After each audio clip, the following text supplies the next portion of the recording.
কেন আল্লাহ সূরা কাউসার নাজিল করলেন? কোন পরিবেশে আল্লাহ নাজিল করলেন? সূরা কাউসার আল্লাহ তখন নাজিল করলেন যখন আল্লাহ রসুলের তৃতীয় নম্বর পুত্র সন্তানটাও দুনিয়া থেকে বিদায় নিয়েছে। কারোর যদি সন্তান বিদায় নেয়, বিশেষ করে পিতার মন, মাতার মন এত বেশি ভারাক্রান্ত থাকে, সহ্যই করতে পারে না। একে একে তিনটা ছেলে, ইব্রাহিম, আব্দুল্লাহ, কাসেম, তিনটা সন্তান যখন মারা গিয়েছে, মক্কার লোকেরা সান্ত্বনা দেওয়ার কথা, তারা সান্ত্বনা না দিয়ে তারা রাসূলের পাশ দিয়ে যায় আর বলে একটা নির্বংশ। নাউজুবিল্লাহ কইলেন না?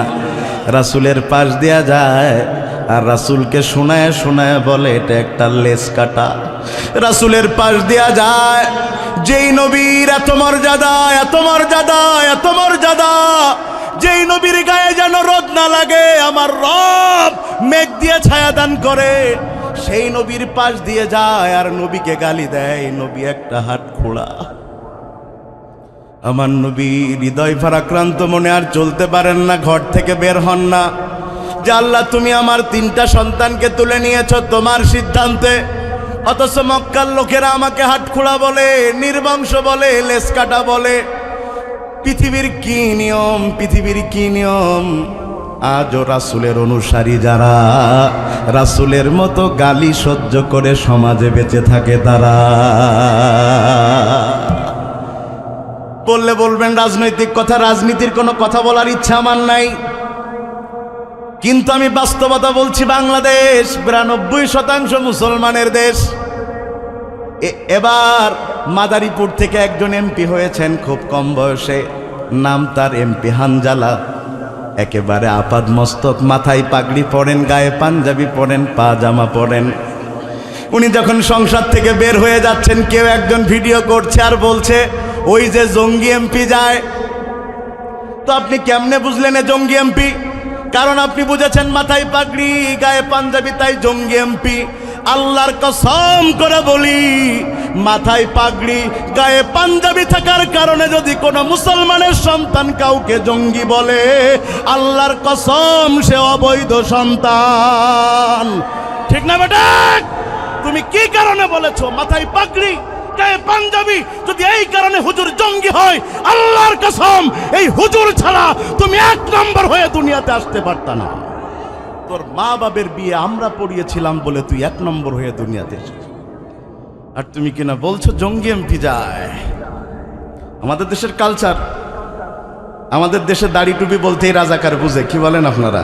কারণ আমরা ছোটবেলা থেকেই টিভিতে দেখেছি, রাজাকারের পাঠে যারা থাকে তাদের মুখে দাড়ি, মাথায় টুপি। পোলাপান মনে করছে যে না, কিন্তু ইতিহাস সাক্ষ্য দেয় টুপির সাথে দাড়ির সাথে রাজাকারের কোনো সম্পর্ক নাই।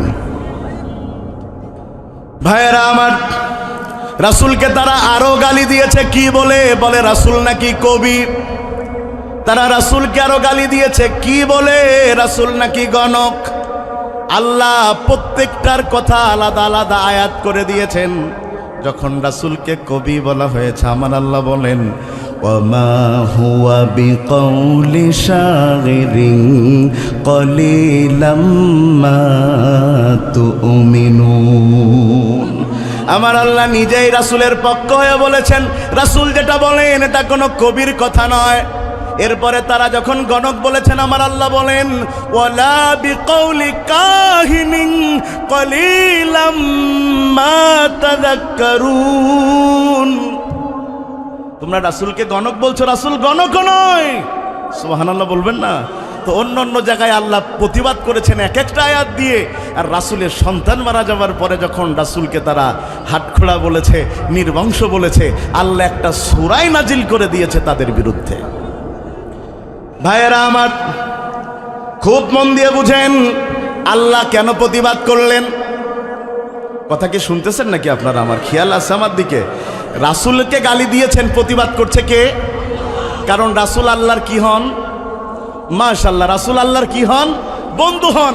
আল্লাহ যেই দিন দিয়েছেন সেই দিনের সেনাপতি হচ্ছেন মুহাম্মাদুর রাসূলুল্লাহ।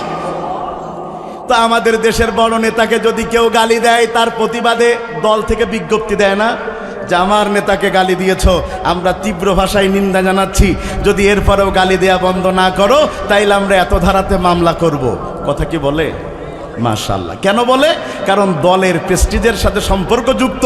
আমার নেতাকে গালি দেয়া মানে হচ্ছে গোটা দলকে গালি দেয়া, তা আমার রাসূলকে গালি দেয়া মানে সেই গালি শুধু রাসূলকে দেয়া নয়, বরং ওই গালি স্বয়ং আল্লাহকে দেয়া।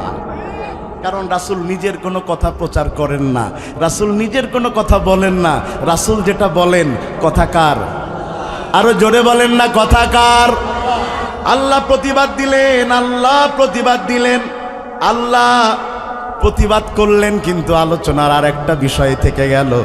আল্লাহ কি চাইলে রাসূলের 3 ছেলে সন্তানকে বাঁচিয়ে রাখতে পারতেন না? জীবন মৃত্যুর মালিক কে? জোরে বলেন না, জীবন মৃত্যুর মালিক কে? এই যে মাহফিল থেকে বাড়ি ফিরে যেতে পারবো নিশ্চিতভাবে, এমন কে আছেন? হাত তুলেন।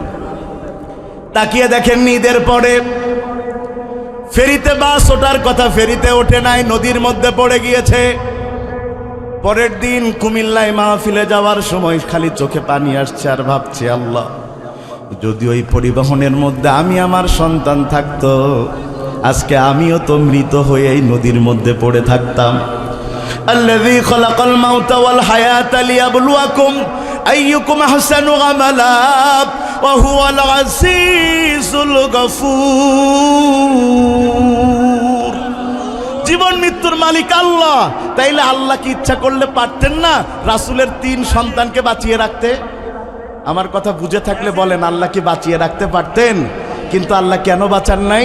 মুফাসসিরিনে কেরাম বলেন যে কারণ হলো 2টা। জোরে বলেন, কারণ কয়টা? 1 নম্বর, এই কারণে আমার আল্লাহ, এই কারণে আমার আল্লাহ তার ছেলেদের একটাকেও বাঁচিয়ে রাখেন নাই। কারণ অতীত ইতিহাস বলে আল্লাহ যত নবী দিয়েছেন, প্রত্যেক নবীর সন্তান থেকে আল্লাহ প্রায় নবী দিয়েছেন। জোরে কন্যা সুবহানাল্লাহ। তাকিয়ে দেখেন ইয়াকুবের দিকে, তার ছেলে ইউসুফ। তাকিয়ে দেখেন ইব্রাহিম আলাইহিস সালামের দিকে, তার ছেলে ইসমাইল, তার ছেলে ইসহাক। আবার ইসহাক থেকে বনি ইসরাইলের সব নবী এসেছে। এখন অন্য নবীর সন্তানদের যেহেতু আল্লাহ নবী বানিয়েছেন, আমার নবীর মর্যাদা অন্য নবীর চাইতে কম না বেশি? জোরে বলেন, কম না বেশি? আমার আল্লাহ বলেন, ওয়া ইন্নাকা লাগালা খুলুকিন আযীম।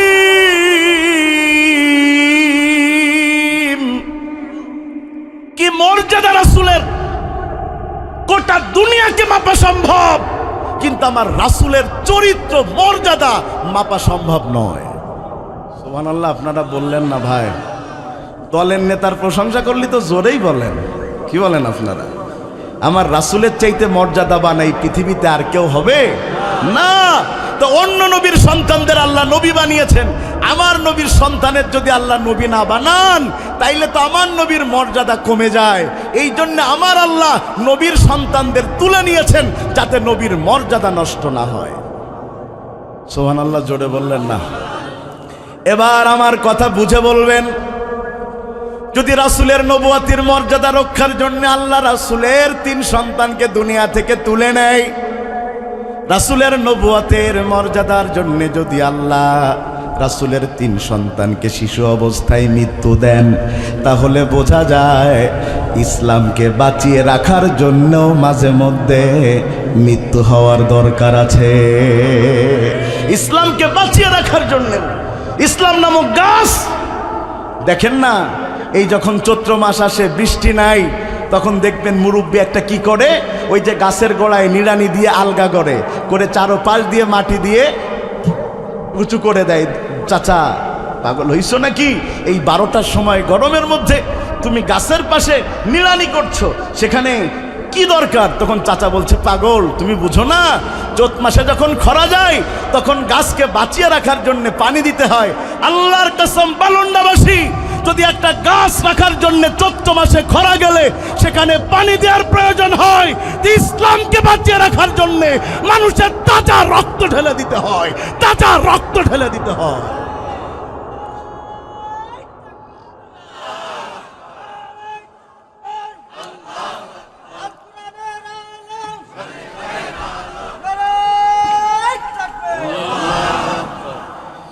তবে আল্লাহ যার রক্ত ইসলামের জন্য কবুল করেন না, যার রক্তে মুনাফিকি আছে আল্লাহ তাকে শাহাদাতের মর্যাদা দেয় না। শহীদ হয় তারা ইমানের পরীক্ষায় উত্তীর্ণ যারা। সুবহানাল্লাহ। আমার আল্লাহ বলেন, ও বান্দা, তোমার যে জীবন আমি দিয়েছি এটা তো তোমার ছিল না। এই যে জীবন আমরা বেঁচে আছি, এই জীবনের মূল মালিক কে? কিন্তু আপনি তো আপনার প্রেমিকার বলে রেখেছেন আমার জীবন তোমার, মরণ তোমার। তা সব যদি প্রেমিকার দেন তা আল্লাহ দেবেন কি? কি বলেন আপনারা? রাগ করতেছেন নাকি আপনারা? আমাদের পোলাপান জীবন সব কার দেয়? এদিকে রানে কামড় মারে আর বলে যে তুমি না খাইলে আমিও খামু না। ভাইয়েরা আমার, খুব মন দিয়ে কথাটা বুঝেন। জীবনের মালিক হচ্ছেন আল্লাহ, এর মালিক তো আমি নই। কিছু দিনের জন্য আল্লাহ জীবনকে ব্যবহার করার অনুমতি আমাকে দিয়েছেন। তো আমি যদি জীবনের মূল মালিক আমি হতাম, আমার ইচ্ছা মতো চালাতে পারতাম। জীবনের মালিক যেহেতু আল্লাহ, ইচ্ছা মতো চালানোর আর সুযোগ নাই। এই জীবন চালাতে হবে কার আইন দিয়ে? অথচ দেখেন ফজরের সময় ইমাম বলেছে নামাজে আসার জন্যে, তার ঘুম ভাঙে না। অথচ ডাক্তার বলে দিয়েছে প্রতিদিন সকালে তোমাকে হাঁটতে হবে। বান্দা উঠে হাঁটতে চলে যায়, কারণ বান্দার কাছে আল্লাহর কথার চাইতে ডাক্তারের কথার দাম বেশি। সকালে হাঁটে না মানুষ, দেখবেন লাইন জুড়ে, কিন্তু ফজরের সালাতে মুসল্লি কয়জন? মাঝে মধ্যে ইমাম মুয়াজ্জিন ছাড়া কেউ থাকে না। কথা কি ঠিক? ভাইয়েরা আমার, খুব মন দিয়ে বুঝেন। তাইলে রাসূলের 3 সন্তানকে আল্লাহ তুলে নিয়েছেন। প্রথম নম্বর কারণ হচ্ছে রাসূলের নবুয়তের মর্যাদাকে আল্লাহ ঠিক করার জন্যে।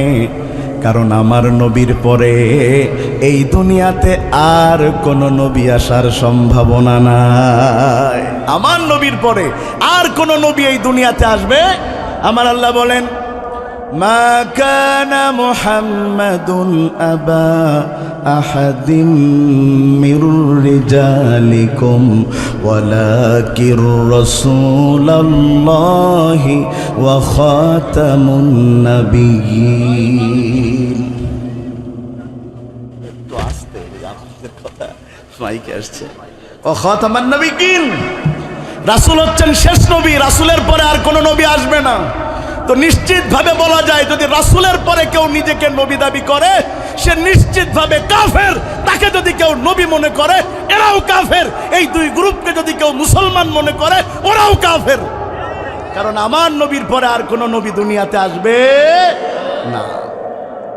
ভাইয়েরা আমার, আল্লাহ সুবহানাহু ওয়া তাআলা 2 নাম্বার যেই কারণে তার 3 সন্তানকে তুলে নিলেন, আল্লাহ তাআলা তার 3 সন্তানকে তুলে নিয়ে উদাহরণ সৃষ্টি করে দিলেন আল্লাহ রাসূলের কাছে। ও রাসূল, দুনিয়াতে সন্তানের চাইতে, সমস্ত মানুষের চাইতে আল্লাহর চাওয়াকে তোমার বেশি প্রাধান্য দেওয়া লাগবে। সন্তানকে আল্লাহ চেয়েছেন, আল্লাহর জন্য দিয়ে দিতে হবে। ওই সন্তানের মূল মালিক তো আমি নই, মূল মালিক আল্লাহ। আল্লাহর যখন ইচ্ছা হবে আল্লাহ সন্তানকে নিয়ে যাবে। আমাদের তো সন্তান জিহাদের মাঠে পাঠানো লাগবে না। ফজরের সালাতে আমরা ম্যাক্সিমাম মুসল্লি যারা আমরা নামাজে আসি, আমাদের সন্তানদের কি সাথে নিয়ে আসি? কথা বললেন না আপনারা? এসে মুয়াজ্জিনের ডেকে দেয় যে ওঠেন, আজান দিবেন না। মুয়াজ্জিন উঠে বলছে, চাচা আপনি হাজী সাহেব মানুষ, 4 বার হজ করেছেন, 9 বার ওমরা করেছেন, তা আপনি এত মসজিদে আসেন, আপনার ছেলেটা আনেন না? বলছে, হুজুর আপনার মাথা খারাপ, এই শীতকালের মধ্যে ছেলেটাকে আনবো? ছেলেকে কম্বল থেকে তুলতে খুব খারাপ লাগে, কি সুন্দর করে শীতের মধ্যে শুয়ে থাকে। হুজুরও খুব বুদ্ধিমান। হুজুর বলতেছে, হাজী সাহেব, তা যদি আপনার বাড়িতে আগুন লাগে তাও মনে হয় ছেলে তুলবেন না? ও তখন বলতেছে, হুজুরে আপনার কথাবার্তা তো হয় না, এই জন্যই হুজুরদের দেখতেছে না, খালি উল্টো পাল্টা কথা বলে। কি হয়েছে? বলছে, আমার বাড়ি আগুন লাগবে আর আমার ছেলে কম্বলের মধ্যে থাকবে, আগুনে পুড়ে মরবে। ও যদি না ওঠে ওর লাথি মেরে তুলবো। তখন হুজুর বলছে, আল্লাহ, দুনিয়ার আগুনের ভয় করলেন, জাহান্নামের আগুনের ভয় করলেন না।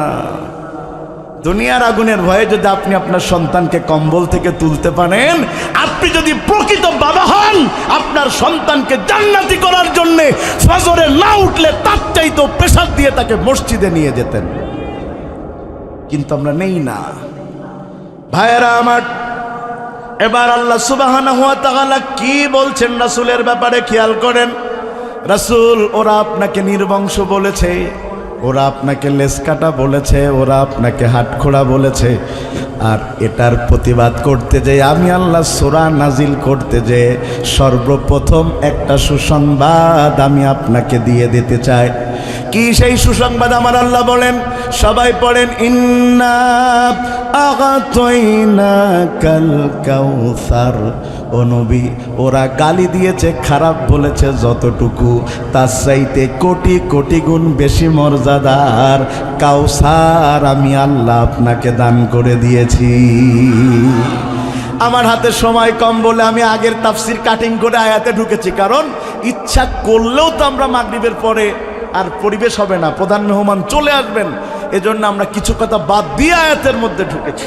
খুব মন দিয়ে শুনেন, আল্লাহর জন্য কেউ কষ্ট করবে আর আল্লাহ তাকে অপমানিত করে দুনিয়া থেকে বিদায় করাবে, এটা হতে পারে না।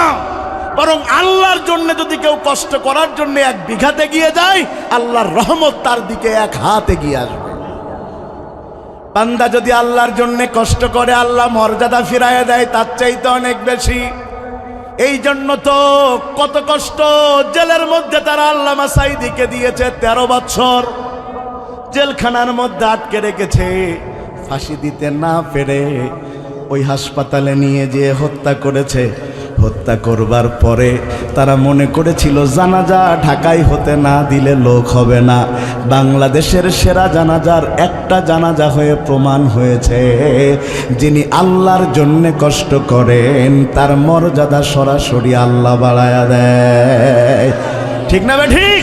বরং যারা মর্যাদা নষ্ট করেছে, বরং যারা তাকে ধরে নিয়ে ফাঁসি দিলে জনগণ আন্দোলন করতে পারে, এই চিন্তা করে যারা আল্লামা সাঈদীকে হসপিটালে নিয়ে চিকিৎসার নামে হত্যা করেছে, ঢাকায় জানাজা হতে দেয় নাই, আল্লাহ তাদেরকে বাংলাদেশ ছাড়া করে দিয়েছে, বাংলাদেশ ছাড়া করে দিয়েছে। এটাই হলো রাজনীতি। মনে করলেন না? সাঈদী সাহেবের পক্ষে বললে অন্তত এই জায়গাটা রাজনীতি মনে করলেন না। ভাইয়েরা আমার, আবার আগের কথাই ফেরত যায়। আল্লাহ বলছেন, ইন্না আগাতাইনাকাল কাউসার।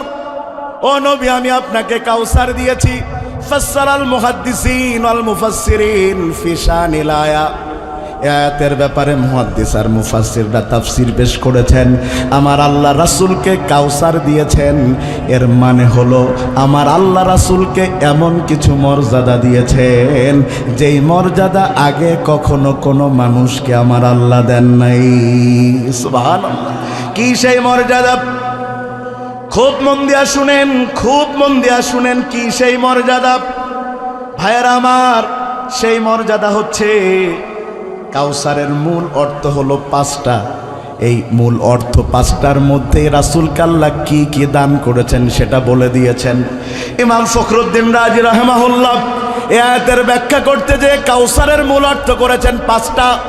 1 নম্বরে তিনি ব্যাখ্যা করেছেন, আল কাউসার মাগানিয়াল খুসুস নিগমাতুন কাসীরা।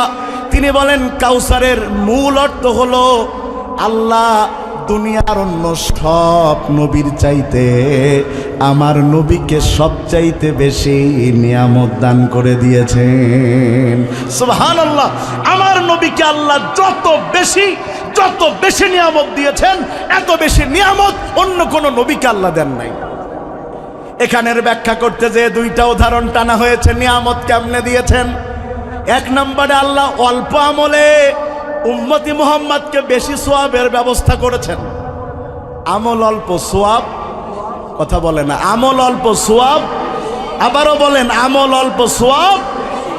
কেমন? অন্যরা 1000 বছর ধরে 1000 মাস ধরে আমল করে যেই সওয়াব, আমার আল্লাহ 1 কদরের রাত্রির ইবাদতে উম্মতে মুহাম্মাদির জন্য দিয়েছেন সেই সওয়াব। লাইলাতুল কদরি খায়রুম মিন আলফি শাহর। 1000 মাস 83 বছর 4 মাসে যেই সওয়াব হয়, ব্যাখ্যা হলো তার মধ্যে একটা বান্দা যদি কদরের রাত্রে ঈমান আর ইহতিসাবের সাথে সালাত আদায় করতে পারে, ওই 83 বছর 4 মাসে যেই সওয়াব, কদরের রাত্রির আমলে বান্দার জন্য সেই সওয়াব। সুবহানাল্লাহ, সুবহানাল্লাহ। 2 নম্বরে বান্দা কত কাজ করতে যায় শয়তানের ওয়াসওয়াসায় বিসমিল্লাহ বলতে পারেনি, কিন্তু বান্দা কোনো হালাল কাজ বিসমিল্লাহ ছাড়া করতে পারে? আমাদের দেশের মানুষ তো এত আমলদার, মদ খাওয়ার আগেও বিসমিল্লাহ পড়ি নেই। বিসমিল্লাহ না পড়লে তো হবে না। বিশাল, যেন গোপের পানি গালে না যায়, এজন্য গোপ উঁচু করে মদ খায়। কি বলেন আপনারা? আহা, অথচ নোমান ইবনে বাশির বলেন, আল হালালু বাইয়িন ওয়াল হারামু বাইয়িন, হালাল ও সুস্পষ্ট, হারাম ও সুস্পষ্ট। আমাদের দেশে হালাল আর হারামকে এক করে ফেলা হয়েছে। এই জন্য তো সুদের টাকা দিয়ে সবচেয়ে বড় ইফতার মাহফিল করে। কিসের টাকা দিয়ে? কথা বলে না, কথা বলতেছে না, ভয় করতেছে না আপনাদের। আমাদের দেশে কিছু হাজী সাহেব আছে, হজ করতে যে শয়তানের পাথর মারে। তো শয়তান তখন বলে, আল্লাহ জায়েদ ভাইয়ের গায়ে কেউ পাথর মারে? তো কেন জায়েদ ভাই কেন? শয়তান হলেও কখনো হারাম টাকা দিয়ে হজ করেনি। আর আমার দেশের ম্যাক্সিমাম মানুষ হজ করে জনগণের মাল আত্মসাৎ করে। যে পাথর 3টে জায়গায় নডা মারছে, জায়গা পর্যন্ত না পৌঁছালি পাথর মারতে যে শহীদ হয়ে যাচ্ছে। কি বলেন আপনারা? রাগ করছেন নাকি? রাগ করেন না ভাইয়েরা আমার। নিগমাতুন কাসিরাতুনের আর একটা ব্যাখ্যা হলো, আল্লাহ তাআলা আমার নবীকেই সবচাইতে বেশি উম্মত দান করেছেন। সুবহানাল্লাহ। সহিহ বর্ণনা, আল্লাহ রাসূল যখন মেরাজে গেলেন, মেরাজে যাবার পরে আল্লাহর হাবিব জান্নাত এবং জাহান্নাম দেখার জন্য আল্লাহ তাআলার পক্ষ থেকে অনুমতি প্রাপ্ত হলেন। আল্লাহর হাবিব যখন জান্নাতের কাছাকাছি গেলেন, যাওয়ার পরে তিনি দেখলেন মানুষেরা মিছিল দিয়ে দিয়ে যেন কোন দিকে যায়। রাসূল প্রশ্ন করছেন, জিব্রাইল এরা কারা? ইয়া রাসূলুল্লাহ, এরা মিছিল দিয়া দিয়া আল্লাহর জান্নাতের দিকে যায়। সুবহানাল্লাহ কইলেন না রে ভাই? কোথায় যায়? কথা বলে না। কোথায় যায়? জান্নাতে। জান্নাতের চাইতে ভালো বাড়ি মনে হয় বালুনডাই 2-4টা আছে মনে হয়। তাইলে একটু সুবহানাল্লাহ জোরে বলেন না। মাশাআল্লাহ। সে যত বড় বাড়ি বালুনডাই থাক, কারেন্ট চলে গেলে তো আর এসি চলবে না। কথা বলছে না। কারেন্ট চলে গেলে তো আর এসি চলবে না। তাইলে জান্নাতে কি মাঝে মধ্যে কারেন্ট যাবে? তেল মাঝে মধ্যে সংকট হবে। জান্নাতের পাম্পের লাইন হবে 50 কিলোমিটার। জান্নাতে তো মোটর সাইকেলই লাগবে না, হাওয়ায় ভেসে মানুষ তার গন্তব্যে চলে যাবে। যেই জান্নাতের উপরে মানুষ থাকবে, ওই জান্নাত তার জন্য বাহন হয়ে তাকে তার গন্তব্যে পৌঁছায় দেবে। সুবহানাল্লাহ, সুবহানাল্লাহ। প্রিয় ভাইয়েরা আমার, আল্লাহ রাসূল বললেন এরা জান্নাতে যায় বুঝলাম, কিন্তু আলাদা আলাদা কেন? দেখা যায় কোনো একটা গ্রুপ 12-14 জন মিছিল নেওয়া যায়, আর একজন 40 জন নেওয়া যায়, আর একজন 80 জন নেওয়া যায়। কোনো মিছিলে 1 জন যায়, 2 জন যায়। আল্লাহ হাবিব বললেন এরা জান্নাতে যাবে, তাইলে একসাথে যায় না কেন? কেন একসাথে যায় না ইয়া রাসূলুল্লাহ, ইয়া হাবিবাল্লাহ? কারণ এরা যেই নবীর আমলে যেই কয়জন ঈমান এনেছে, সেই নবী তার ইমানদার উম্মতদেরকে নিয়ে নেতৃত্ব দিতে দিতে আল্লাহর জান্নাতের দিকে যাবে, যাতে বোঝা যায় কোন নবীর উম্মত কয়জন।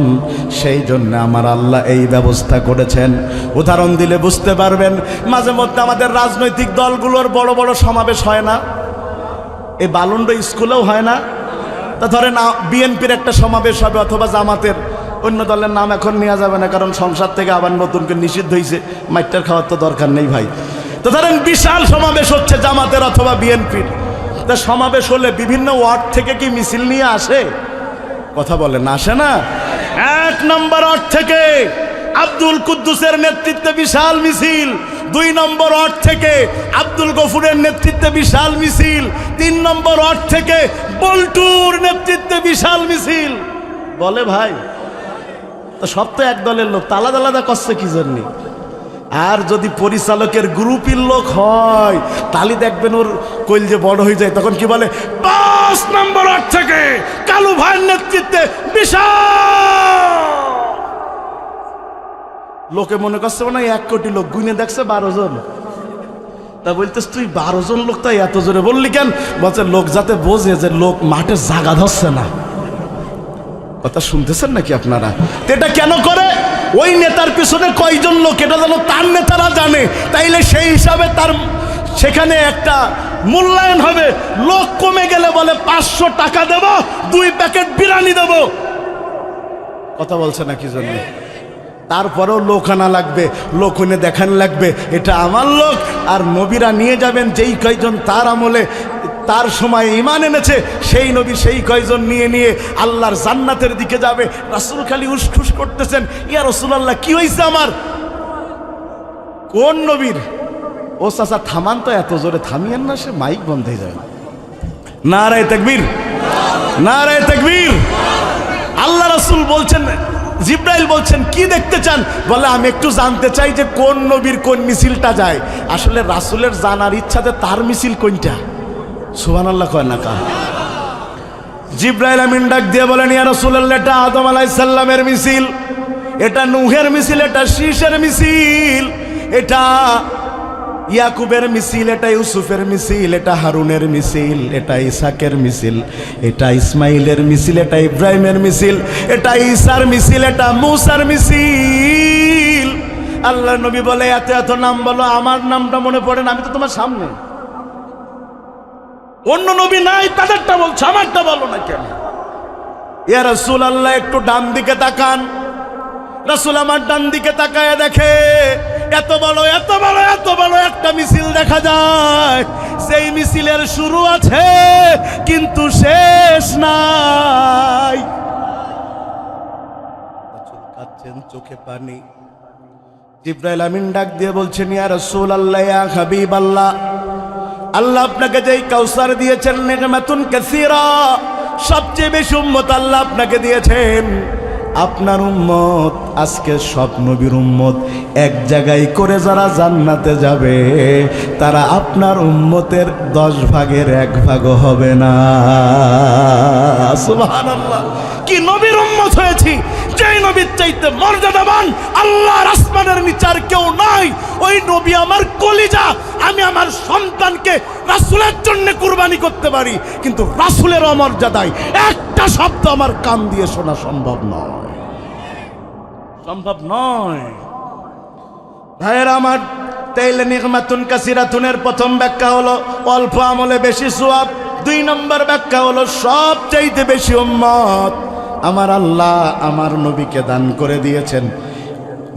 এবার কাউসারের 2 নম্বর ব্যাখ্যা হচ্ছে, আমার আল্লাহ নবীকে দুনিয়ার সবচাইতে দামি কিতাবের সাহেব বানিয়েছেন। বলেন তো দেখি সেই কিতাবের নাম কি? সবাই বললেন না ভাই, সেই কিতাবের নাম কি? আরো জোরে বলেন। একটা কোরআন থাকলে দেখালে ভালো হতো। ও ভাই, কোরআনের দাম কত? টেনশনে পড়ে গেলেন। কোরআনের দাম কত?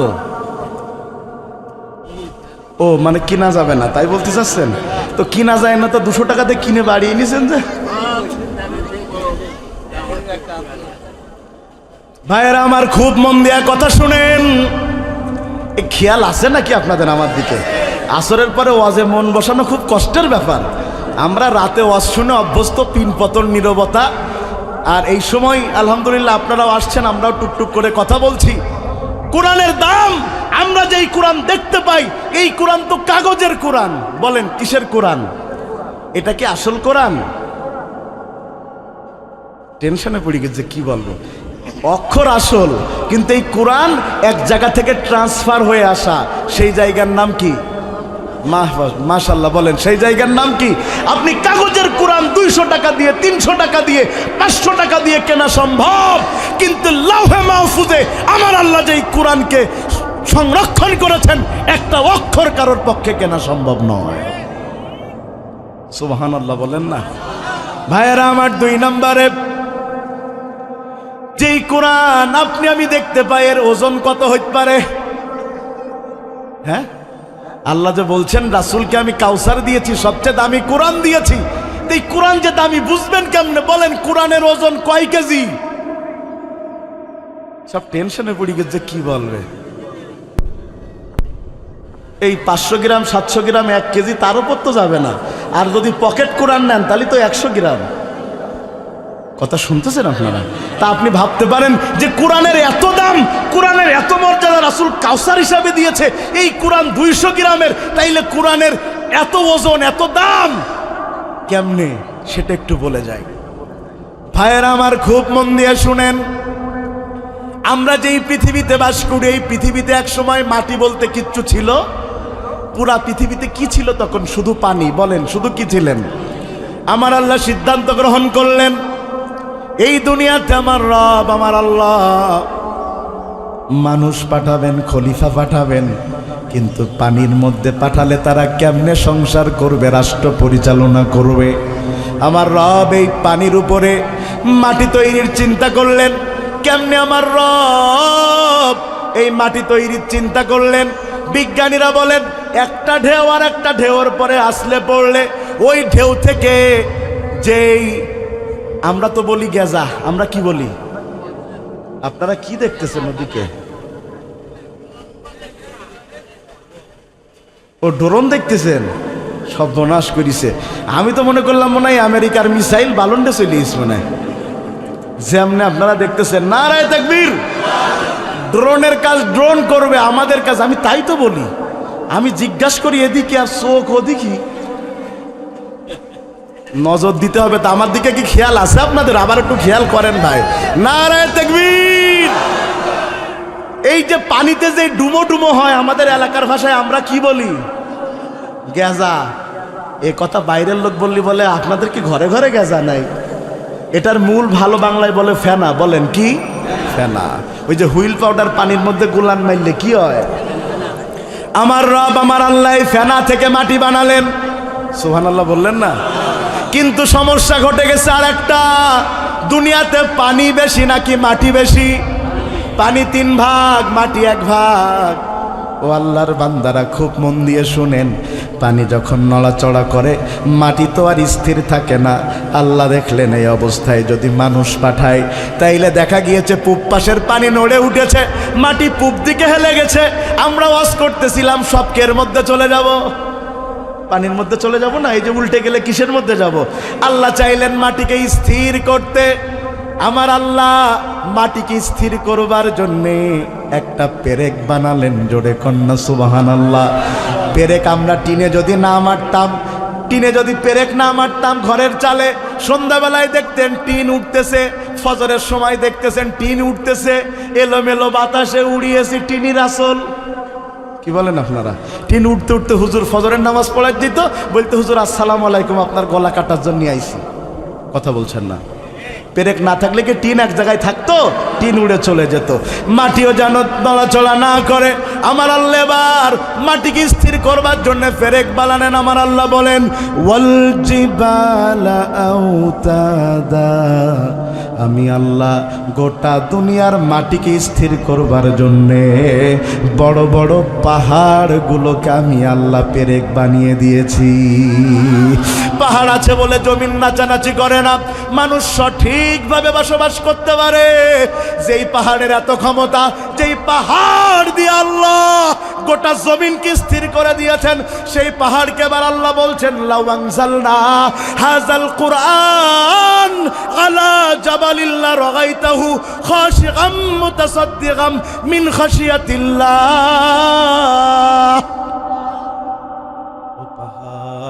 তোর উপরে কোরআন নাজিল করতে চাই, পাহাড় কাঁপতে শুরু করেছে, পাহাড় কাঁপতে শুরু করেছে। আল্লাহ, গোটা দুনিয়া নেয়া সম্ভব, কিন্তু কোরআনের একটা অক্ষর নেয়া আমার জন্য সম্ভব নয়। আর মানুষের কি সৌভাগ্য, সেই বিশাল কোরআন যেটা একটা পাহাড় নিতে রাজি হয় না, গোটা দুনিয়ার পাহাড় রাজি হয় নাই, ওই কোরআন আল্লাহ একটা 5-5.5 ফিট মানুষের বুকের ভিতরে পুরোপুরি আমার আল্লাহ গেঁথে দিয়েছে। সুবহানাল্লাহ। করবে কেমন করে কোরআন ধ্বংস? আগুনের তেজ আছে সারা বিশ্বে লক্ষ লক্ষ কোরআনের হাফেজ, তারা ছাপায় আসমানি গ্রন্থ, তারা ছাপায় আসমানি গ্রন্থ, বাঁচাবে ইসলামের মান, তবু বিশ্ব থেকে হারাবে না পবিত্র কোরআন। ঠিক না ঠিক? ভাইয়ের আমার, খুব ভালো করে খেয়াল করেন, এই কোরআন যার হৃদয়ে থাকে, যে সে না আল্লাহর বাছাইকৃত বান্দা ছাড়া এই হৃদয়ে কোরআন ধরে রাখতে পারে না। আমি এবছর একটা মাহফিলে যে ভেউ ভেউ করে কেঁদেছি। এই মাহফিলটা হলো কুড়িগ্রাম সদরের মদাজালপাড়া হাফেজিয়া মাদ্রাসা। প্রায় 10 থেকে 12 জন বাচ্চা সেখানে পাগড়ি নিয়েছে। আমাকে মুহতামিম সাহেব বলছেন, হুজুর ওই ছেলেটার দিকে তাকান। আমি তখন মঞ্চে, তখনও নির্বাচন হয় নাই, আমার দুই পাশে বসা আছে 2 দলের 2 জন এমপি প্রার্থী, আর অন্যান্য নেতৃবৃন্দ সব বসা। আমি বসে আছি এইভাবে। আমাকে বলছে, হুজুর পাগড়ি পরানো শুরু করতে হবে, কিন্তু তার আগে একটা কথা, ওই ছেলেটার দিকে তাকান। 10 থেকে 11 বছর বয়স হতে পারে, শরীরটা একেবারে দুধে আলতা রং। আমার বলছে, হুজুর ছেলেটা ঢাকা থেকে এসেছে পাগড়ি নিতে। আমি বললাম, ঢাকা থেকে পাগড়ি নিতে এসেছে তার মানে ওর বাড়ি কি ঢাকায়? বলছে না হুজুর, ওর হার্টে ছিদ্র দেখা দিয়েছে, এখন হার্ট ফাউন্ডেশনে তার চিকিৎসা হচ্ছে, 2 দিন পরে তার বাইপাস সার্জারি হবে, ওপেন হার্ট করা হবে। আমি বললাম, বাবা তুমি যে বাসে করে এসেছো এটাই তোমার জীবনের জন্য ঝুঁকি হয়ে গেছে, কেন আসলে? ছেলেটার চোখে পানি ছলছল করছে, আমার দিকে তাকায় বলছে, হুজুর এতদিন কষ্ট করে আমি হিফজ করেছি, আমি মরতে চাই যদি মরণও হয়, কিন্তু মাথায় কোরআনের পাগড়ি না নিয়ে মরতে চাই না। পরের কথাটা বড় কষ্ট দিয়েছে। বলছে, হুজুর আপনি বলে যাবেন যদি আমি মারা যাই এই অপারেশনে, এই পাগড়ি দিয়ে যেন আমার কাফনের কাপড়ের একটা অংশ বানানো হয়। কোরআন বড় মর্যাদার জিনিস। কোনো অপরিচ্ছন্ন হৃদয়ে কোরআন থাকে না, কোনো অপবিত্র হৃদয়ে কোরআন থাকে না। যে হৃদয়ে কোরআন থাকে সেই হৃদয়কে আল্লাহ পবিত্র করে দেন কোরআনের নূর দ্বারা। সুবহানাল্লাহ। আল্লাহ আমার রাসূলকে কাউসার দিয়েছেন। কাউসারের 1 নম্বর ব্যাখ্যা বলেছেন, নিয়ামাতুন কাসীরা, সবচেয়ে বেশি নিয়ামত আমার আল্লাহ দান করেছেন। 2 নম্বরে দুনিয়ার সবচেয়ে দামি কিতাব কোরআনুল কারীম আমার আল্লাহ রাসূলকে কাউসার হিসাবে দিয়েছেন। 3 নম্বরে আমার আল্লাহ আমার রাসূলকে সবচাইতে প্রশংসিত স্থান মাকামে মাহমুদের মালিক বানিয়েছেন। ওই যে আমরা আজানের পরে একটা দোয়া পড়ি না, আজানের পরে একটা দোয়া পড়ি আমরা, আল্লাহুম্মা গফিরলি হাইয়িনা, হ্যাঁ, ইন্নী যালামতু নাফসি। তা কি পড়ি বলেন? আতি মুহাম্মাদানিল ওয়াল ফাদিলা। কি পড়ি সেখানে? আমরা মাকামে মাহমুদের জন্য নিজেরাই দোয়া করি, ওয়াবাসুহু মাকামাম মাহমুদা, ওয়াবাসুহু মাকামাম মাহমুদা। আল্লাহ আমার রাসূলকে কোথায় জায়গা দিয়েছে? মাকামে মাহমুদ। এর চাইতে প্রশংসিত স্থান আর কোথাও নাই। সুবহানাল্লাহ, সুবহানাল্লাহ। কি রাসূল পেয়েছি আমরা। ভাইয়েরা আমার, মাকামে মাহমুদ দেওয়ার পরে আমার আল্লাহ আমার রাসূলকে 4 নম্বরে এমন একটা জিনিস দান করেছেন যেটা হাসরের দিন আমার রাসূলের আগে আর কেউ পাবে না। জোরে কন্যা সুবহানাল্লাহ। কি সেটা? কি সেটা? খুব মন দিয়ে শুনেন আল্লাহর বান্দারা। কি সেটা? কিয়ামতের দিন মানুষেরা দৌড়াতে থাকবে, দাঁড়িয়ে থাকতে পারবে না। কারণ ওই হাসরের সময় সূর্যটা মাথার উপরে চলে আসবে। কেউ বলে 1 বিঘা, কেউ বলে 1 হাত, কেউ বলে 1 মাইল। বর্ণনা যেটাই হোক, এখান থেকে 15 কোটি কিলোমিটার দূরের সেই সূর্য তার পিছন সাইড দিয়া আমাদেরকে তাপ দেয়। 2 দিন আগে এত গরম লেগেছে মনে হচ্ছিল স্ট্রোক করে ফেলবো। আর কয়েকদিন পরে যদি এটা 47-48-এ যায়, মানুষ চলাচল করতে পারে না। ওই সূর্য সেই দিন 12টা মুখ মানুষের মাথার উপরে চলে আসবে, পায়ের তলে দাঁড়িয়ে থাকতে পারবে না। পাগুলো তামার মাটির গরমের কারণে পায়ের তাপ যেন পুরো শরীরকে গলিয়ে দিতে থাকবে। মানুষেরা দৌড়াতে থাকবে, দৌড়াতে থাকবে। আল্লাহ হয় জাহান্নাম দাও, নাই জান্নাত দাও, দুঃখ নাই, কিন্তু আল্লাহ দয়া করে বিচারটা করে দাও। দাঁড়িয়ে থাকতে পারছি না, সবাই পরামর্শ করে চলে যাবে আবুল বাশার আদম আলাইহিস সালামের কাছে, যে বলবে আপনি আমাদের আবুল বাশার ইশফাআলানা, আজকে আপনি আমাদের সুপারিশ করে দেন। ইলা রাব্বিক, আপনার রবের দিকে আপনি একটু বলে দেন যেন আল্লাহ আমাদের সুপারিশ করে দেয়। আদম আলাইহিস সালাম বলবে আমি তোমাদের আদি পিতা, ঠিক আছে, কিন্তু আজকে আমি আল্লাহর গজবের ভয়ে আমি নিজেই ভীত, না জানি আল্লাহ আমার পরে রাগান্বিত কিনা। তুমি চলে যাও ঈসার কাছে, অথবা মূসার কাছে, অথবা নূহের কাছে, অথবা ইব্রাহিমের কাছে, সবার কাছে তারা গিয়েছে। যার কাছে যায় সেই বলে ইয়া রাব্বি ইয়া নাফসি, ইয়া রাব্বি ইয়া নাফসি। প্রত্যেকের মুখে এই কথা বলে, আমরা পারবো না। হঠাৎ করে সবার কানে আওয়াজ মধুর মতো ঢুকবে। সবাই যখন বলবে ইয়া রাব্বি ইয়া নাফসি, হঠাৎ করে একটা আওয়াজ সবার চাইতে ভিন্ন, তার কণ্ঠ বলছে ইয়া হাবলি ইয়া উম্মতি।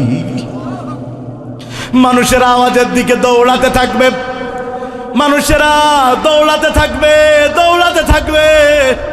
মানুষেরা দৌড়িয়ে চলে যাবে, যে দেখবে একজন মানুষ সেজদা দিয়ে আছে, তার চারপাশে নূরে, আল্লাহ নূরে নূরান্বিত। কতক্ষণ ধরে তিনি কাঁদছেন, উম্মত জানে না, বান্দা জানে না, কাঁদছে আর শুধু সে একমাত্র তার উম্মতের মুক্তি চাচ্ছে। এক পর্যায়ে আল্লাহ বলছে ইরফা রাসাক ইয়া আইয়ুহান নবী, হে আমার নবী, আপনি আপনার মাথাকে তুলেন। আপনি যেই সেজদা দিয়েছেন আপনার উম্মতের জন্য, আমি আল্লাহ এত খুশি হয়েছি, আমি আপনার উম্মতকে মাফ করে দিয়েছি। আপনি যাকে খুশি বেছে বেছে আমার জান্নাতে প্রবেশ করা। কি নবী পেয়েছেন? তখনও সুপারিশের জন্য আর কেউ আল্লাহর পক্ষ থেকে অর্ডার প্রাপ্ত হয়? সবাই নিজেরা নিয়ে ব্যস্ত, নিজেরা ছাড়া চিনে না। কারণ হাসর এমন একটা দিন, যেদিন ভাই ভাইকে ভুলে চলে যাবে, মা সন্তানকে ভুলে চলে যাবে। ইয়াউমা ইয়াফিরুল মারউ মিন আখিহি ওয়া উম্মিহি ওয়া আবিহি ওয়া সাহিবাতিহি ওয়া বানিহি। মায়ের কাছে যাবে মানুষ, বাবার কাছে যাবে। মা কত ভালোবেসেছে সন্তানকে, মায়ের পেটে সন্তান 9 মাস হয়ে গেছে, পেটে আর নড়াচড়া করে না, বড় ভীত হয়ে দৌড়ে চলে গেছে হসপিটালে। ডাক্তার সব দেখার পরে বলেছে মা তোমার পেটের অবস্থা বড় ক্রিটিক্যাল, যদি তোমারে বাঁচাই তোমার সন্তান মারা যাবে, যদি তোমার সন্তানরে বাঁচাই তুমি মারা যাবা। এই কথা শোনার পরে মেয়েরটার স্বামী, তার বাপ মারা বলে সন্তান মারা যায় যাক, গাছ থাকলে আবার ফল হবে। এটা বলে না গাছ থাকলে আবার। সবাই যখন এক হয়েছে, সন্তান মারা যাক, মা বেঁচে থাক, আবার সন্তান হবে, তখন মেয়েটা চোখের পানি ফেলে কাঁদে আর বলে ডাক্তার অন্য কারোর কথা শুনবেন না, অন্য কারোর কথা শুনবেন না, আমার স্বামীর কথা শুনবেন না, আমার মায়ের কথা শুনবেন না, আমার পেটের সন্তান আমি চাই আমি মারা গেলেও যেন সে বেঁচে থাকে। মা মারা গেছে, সন্তান দুনিয়াতে এসেছে। যেই মা নিজের জীবন দিয়েও তার সন্তানকে বাঁচাতে চায়, কিয়ামতের দিন ওই মা তার সন্তানকে দেখে দৌড়াবে। যেই বাবা নিজের সন্তানের লেখাপড়া করানোর জন্য চিকিৎসার টাকা দিয়ে লেখাপড়া করায়, নিজে মরতে শিকার, সন্তানের ভবিষ্যৎ নষ্ট করতে শিকার না, সেই বাবা সন্তানকে দেখে দৌড়াবে আর বলবে দুনিয়াতে তো আমার বিয়েই হয় নাই। যেই ভাই ছাড়া ভাই চলতে পারে না, ভাই বড় ধন, রক্তের বাঁধন, এত মর্যাদার ভাই চলে যাবে। যেই স্ত্রী রাতের বেলা একসাথে না ঘুমাইলে রাগ করে বাপের বাড়ি চলে যায়, যেই সন্তান আমি মাঝে আমাদের তো প্রায় 6 মাস চলে, প্রায় 7 মাস বাড়ি থাকতে পারি না। 7 মাস আমার ছেলেটা ফোন দিয়ে বলে, আব্বা শীতকাল কবে যাবে? শীতকালে বেশি শীতকাল কবে যাবে? এই যে আমি ঈদের পর থেকে মনে হয় 3 দিন বাদে প্রতিদিন করতেছি। এই প্রতিদিনও আজকেও দুপুরে আমার ছেলে আমার বলছে, আব্বু তুমি একটু বাড়ি থাকো না কেন? আর আমি বাড়ি গেলে আমার 2 ছেলে মেয়ে মারামারি করে যে অনেক দিন পরে পাইতো যে আমার পাশে কে ঘুমাবে। তো ওর মা আমার পাশে আর চান্স পায় না, আমি মাঝখানে 2 ছেলে পেলে পাশে। আবার ঘুম ভেঙে গেলে ওরা হাতড়িয়ে দেখে আমি আসি না সরে গেছি। এত ভালোবাসা।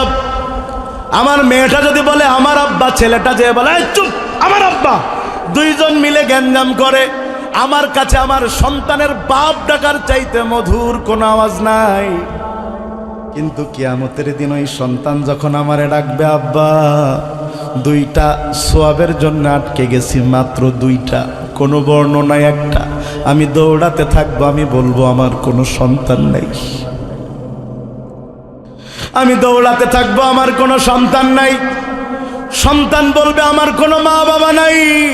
এই পরিস্থিতিতে কেউ কাউরে চিনে না, একজন চিনেন, তিনি আপনার আমার নবী মুহাম্মাদুর রাসূলুল্লাহ। আল্লাহু আকবার, আল্লাহ। আচ্ছা, রাসূলের চাইতে আমাদের জন্য দরদি আর কেউ হবে? জোরে বলেন, রাসূলের চাইতে আমাদের জন্য দরদি আর কেউ হবে? শুনেন, আমার 2 সন্তানের এক সন্তানকে যদি 1 কাঠা জমি বেশি দেই, আর এক সন্তান আমাকে বলবে বেঈমান।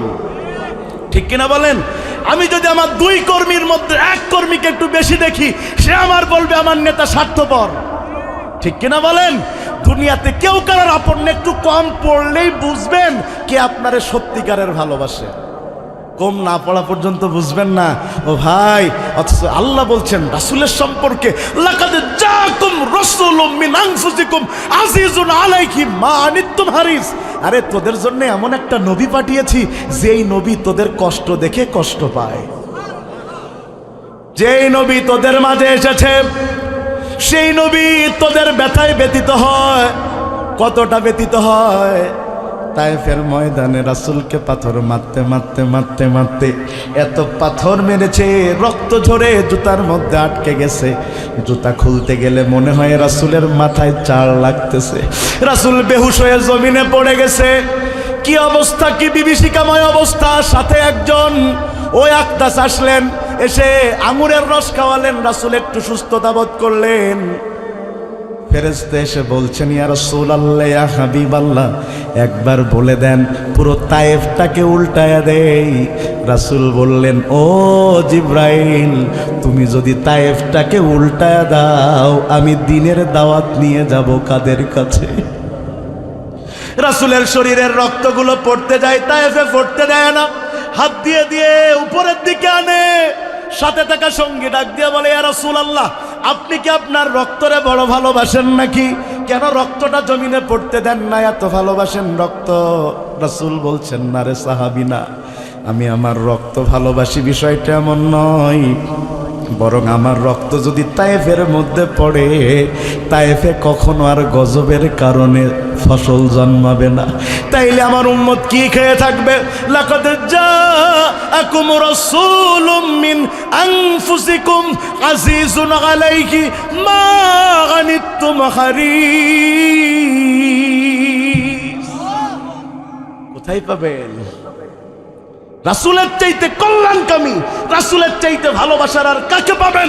তো রাসূল যদি হয় আমার ভালোবাসার মাপকাঠি, রাসূল যদি হয় আমার জান্নাতের মাপকাঠি, রাসূল যদি হয় আমার সুন্নাহর মাপকাঠি, তাইলে আল্লাহর জমিনে রাসূল ছাড়া কোনো মানুষের আদর্শ আমরা মানতে পারি না। তুমি যদি বুঝোই তোমার নেতা আজকে আছে কালকে নাই, আজকে যারে ভাই বলছো যদি এমপি না হতে পারে, পরের দিন বলবা শালা। কথা বলছেন না কেন? আমি আজকে, আমরা মানুষকে ভালোবাসি কি দিয়ে? তার অবস্থান অনুযায়ী না? আচ্ছা, আমি যদি বক্তা না হতাম, আমারে কি এত যত্ন করে দাওয়াত করে আনতেন আপনারা? আনতেন না, প্রশ্নই আসে না।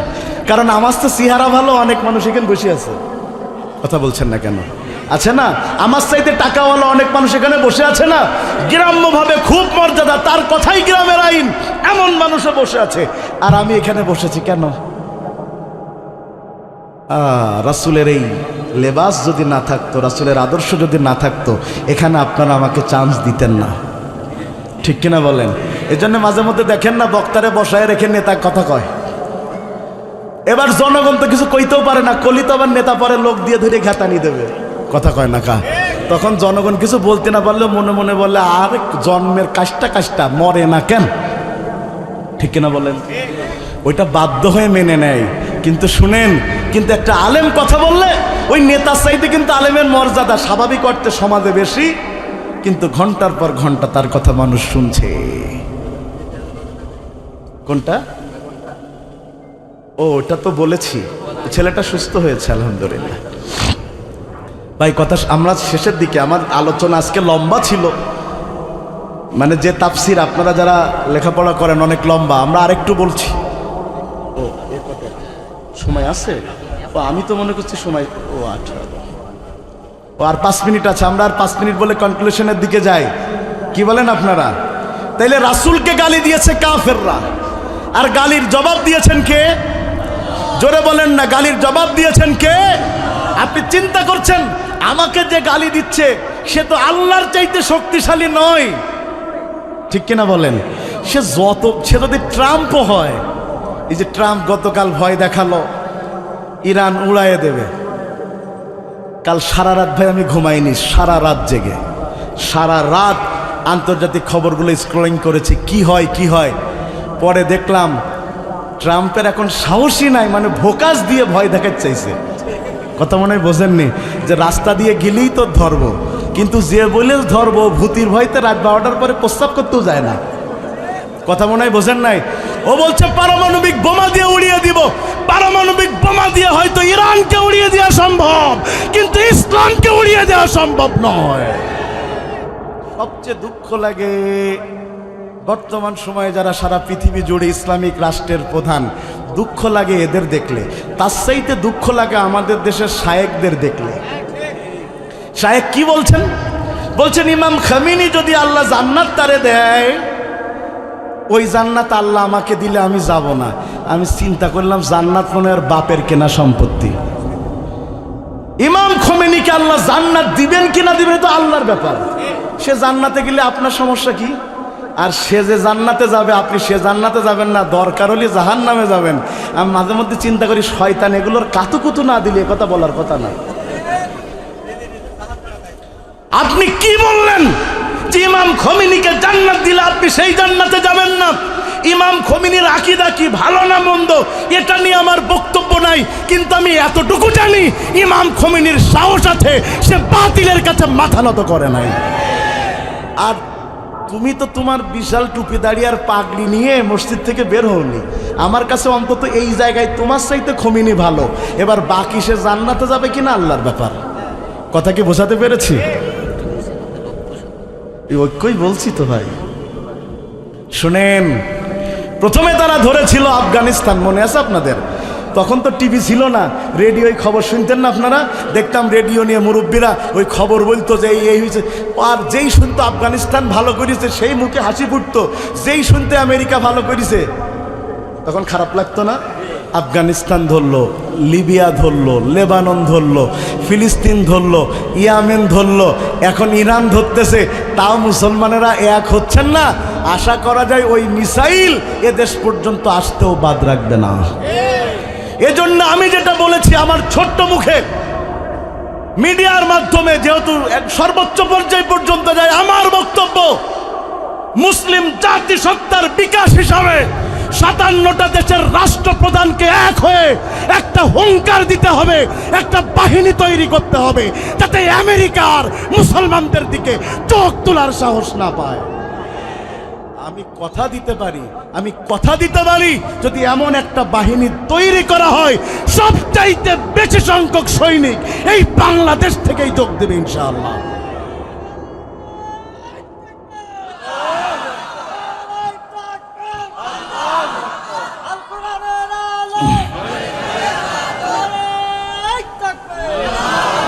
প্রিয় ভাইয়েরা, আল্লাহ আমাদেরকে এক হওয়ার তৌফিক দান করুন। রাসূলের সুন্নাত মানার তৌফিক আল্লাহ আমাদেরকে দান করুন। তাইলে রাসূলের চাইতে আমাদের জন্য উত্তম আর কেউ হবে আল্লাহ রাসূলকে কাউসার দিয়েছেন। কাউসারের অর্থ বলেছি কয়টা? পাঁচটা। পাঁচটার মধ্যে আমরা বলেছি কয়টা? চারটা। এবার প্রিয় ভাইয়েরা আমার, শেষ নম্বরটা আল্লাহ তাআলা এক নম্বর বলেছি কি বলেন তো? নিগমাতুন কাসিরা, মানে সবচেয়ে বেশি উম্মত আর অল্প আমলে বেশি সওয়াব। 2 নম্বরে বলেছি কোরআন, 3 নম্বরে বলেছি মাকামে মাহমুদ, 4 নম্বরে বলেছি সুপারিশ, 5 নম্বরে আমার আল্লাহ আমার নবীকে হাউজে কাউসারের পানি পান করানোর মালিকানা দান করবেন। আমার এই লাস্টের কথাটা 1 মিনিট একটু মন দিয়ে শুনেন। রাসূল দাঁড়িয়ে থাকবেন পানি বিতরণের জন্যে, আবু বকর, ওমর, উসমান, আলী ওই পানি তুলে তুলে জান্নাতীদের হাতে তুলে দিবে। এর চাইতে সুন্দর দৃশ্য আর হতে পারে? রাসূল বন্টন করবেন সেই পানি, সাহাবাই কেরাম আমাদের হাতে পৌঁছাবেন। আল্লাহ যেন সেই দিন আমাদের ক্ষমাপ্রাপ্ত হয়ে রাসূলের হাউজে কাউসারের পানি পান করে রাসূলের সাথে আল্লাহ জান্নাতে থাকবার তৌফিক দান করেন। প্রিয় ভাইয়ের, আজকের এই সুন্দর আয়োজন, বালুন্ডা ইসালে সব মাহফিল গতদিন হতে পারেনি, তারপরেও তারা জনগণ কোরআন শোনা বঞ্চিত হোক চাইনি বলে আজকে আবার এই আয়োজন করেছে। আপনারা খুশি না বেজার? কোনো মন খারাপ রাখবেন না, কারণ বৃষ্টি দেওয়ার মালিক কে? এটা তো কমিটির কোনো দোষ না, আল্লাহ বৃষ্টি দিয়েছেন। আজকে আবার আয়োজন হয়েছে, আল্লাহ তৌফিক দান করলে আগামীতে আরো বড় পরিসরে ইনশাল্লাহ আয়োজন হবে। আল্লাহ এই কমিটির ওপরে তার খাস রহমত নাজিল করুন, গ্রামবাসী ঐক্যবদ্ধ থাকার তৌফিক দান করুন। আপনাদের সকলের কাছে দোয়া চেয়ে দোয়া করে, আমি তো ভাই আপনাদের বেনাপোলে